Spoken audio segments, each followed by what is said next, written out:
সকাল সকাল ভোট দিলেন, এটা একেবারে ব্যক্তিগত, মানে জিনিসটা প্রতিটি নাগরিকের নির্বাচনে অংশগ্রহণ করাই বাধ্যবাধকতা।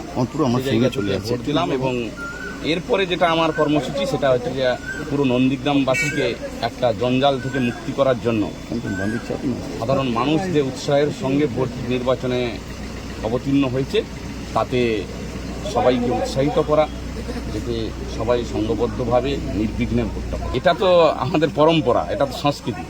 একটু নাম সনাতন সংস্কৃতি। কি রিপোর্ট পেলেন এখনো পর্যন্ত সকাল থেকে সামগ্রিক নন্দীগ্রামের? এখনো পর্যন্ত নির্বিঘ্নে কোথাও কোনো সমস্যা নেই। এক জায়গায় ছোটোখাটো সমস্যা টুকটাক ওগুলো থাকেই।